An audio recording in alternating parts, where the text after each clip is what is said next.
Okay, now that we know about the um, difference amplifier, differential amplifier sometimes called so, we can look at a couple of its applications, or in which type of amplifier, of applications it can be used. As I mentioned, the summing amplifier could be used in a mixer. So now, where do we actually find in a practical life a difference amplifier? First of all, to just elucidate, to remove confusion, we'll most of times refer to this as difference amplifier. But if we refer to it as differential amplifier, this is still applicable because it still is a differential amplifier, like all operational amplifiers are made up of differential amplifiers. But when we use that term, we'll often use it under the op amp section. So in a question paper, if you find a section where we say operational amplifier, then we speak about differential amplifier. We're not referring to the differential amplifiers with different transistors and so on, but we're referring to a difference amplifier. But the difference should be easy to pick up, because once the question starts speaking about transistors, then you know it's the differential amplifier in the way we studied it, with common mode, gain, difference gain, etc.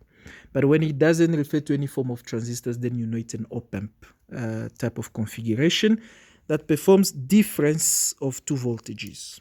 Okay. Now, remember we came up with simplified version of V out with a couple of assumptions. We had two sort of assumptions. We had worked out V out to be equal to minus RF over R1 times V1 minus V2. We under the assumption that R1 was equal to RF, as well as R2 was equal to R3. R1, under the assumption that R1 was equal to R1 was equal to R2, my bad, and R3 was equal to RF.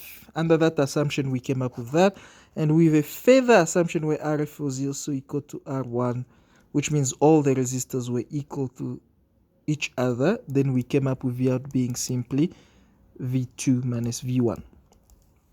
But under the assumption that with the consideration that these are not equal, they could be different.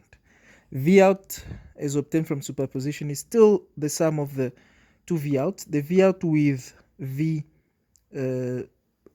shorted plus V out with V2 shorted, as calculated before, meaning the long formulas the way we calculated them.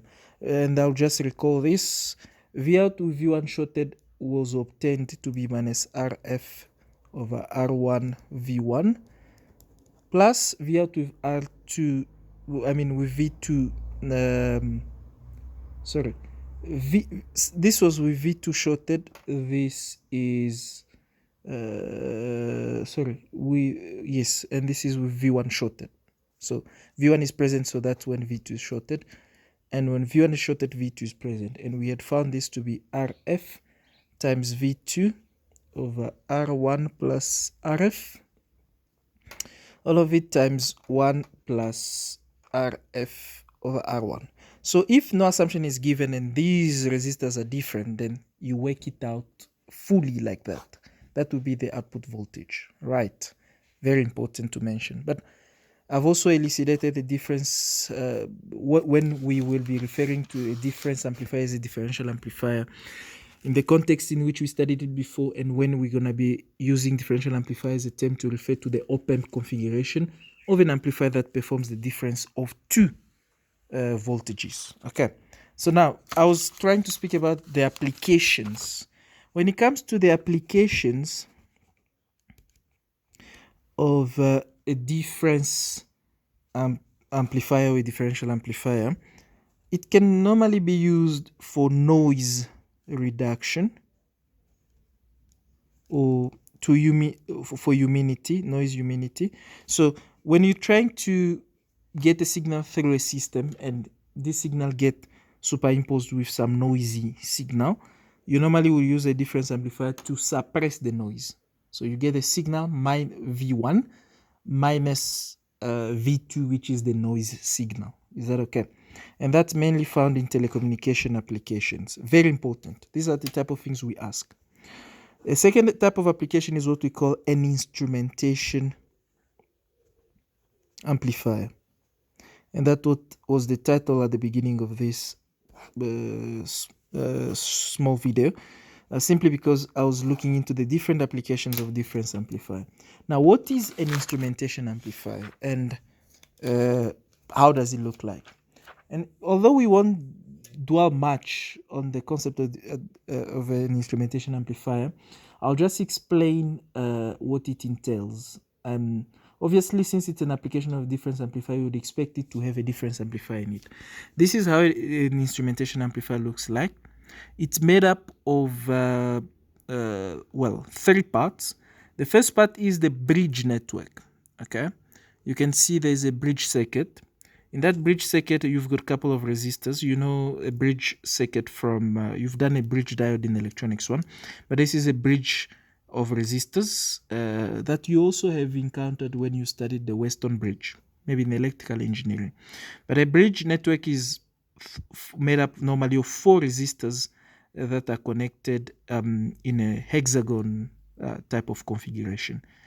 The voltage, out of the 4 resistors, we have got 2 fixed value resistors of the same value. These are RA and RC. And we've got 2 variable resistors. One is RB, which is 10 kilo ohm, and the other one is RD, which represent a sensor. Okay, so the one RB is something we can vary ourselves. It's like a potentiometer, but RD varies naturally depending on the temperature in a room that we are basically measuring. And it's considered to be a PTC, meaning positive temperature coefficient. Positive temperature coefficient simply means this is a sensor of which the resistance increases as temperature increases, as opposed to NTC. NTC will mean negative temperature coefficient. So with NTC, temperature, when temperature increases, the resistance decreases, right? Okay, so that kind of the behavior here. So the one side of the bridge is grounded, the other one is applied with a voltage VDC of 5 volt.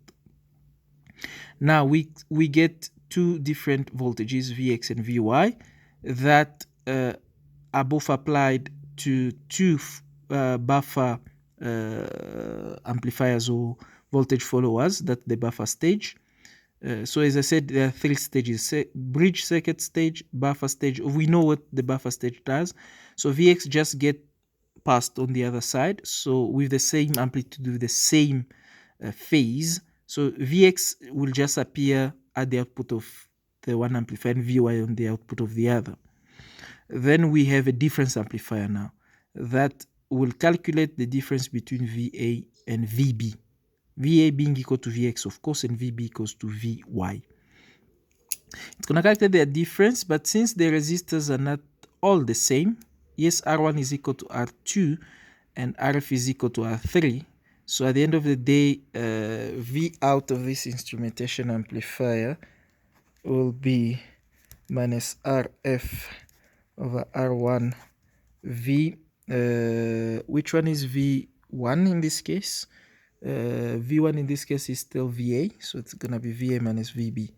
And of course, Va, as we said, because it comes from, is the output of a voltage follower, so it's the same as Vx, and Vb is equal to Vy as well. So at the end of the day, you basically have minus Rf over R1 Vx over Vy.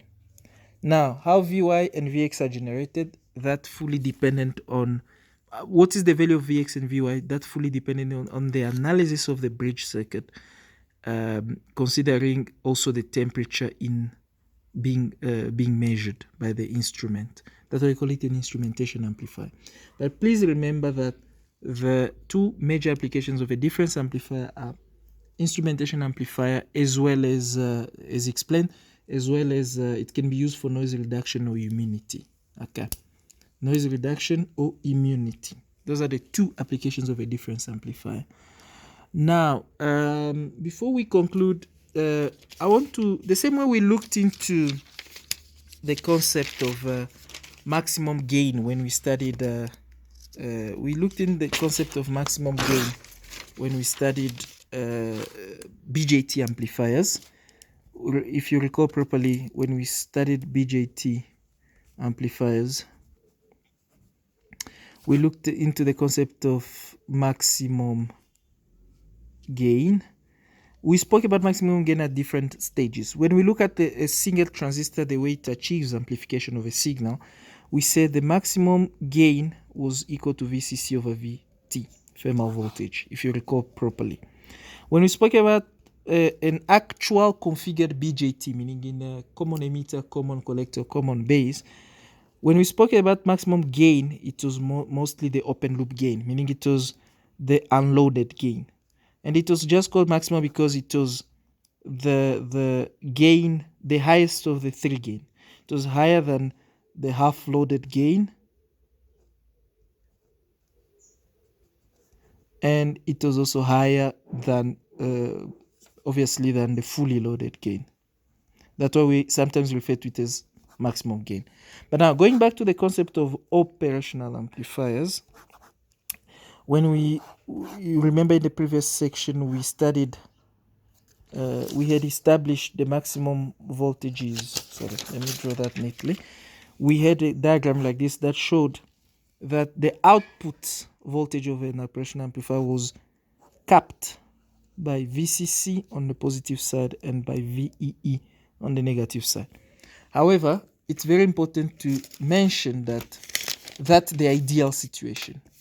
But in a non-ideal situation, there is what we call, every operational amplifier has got a saturation voltage.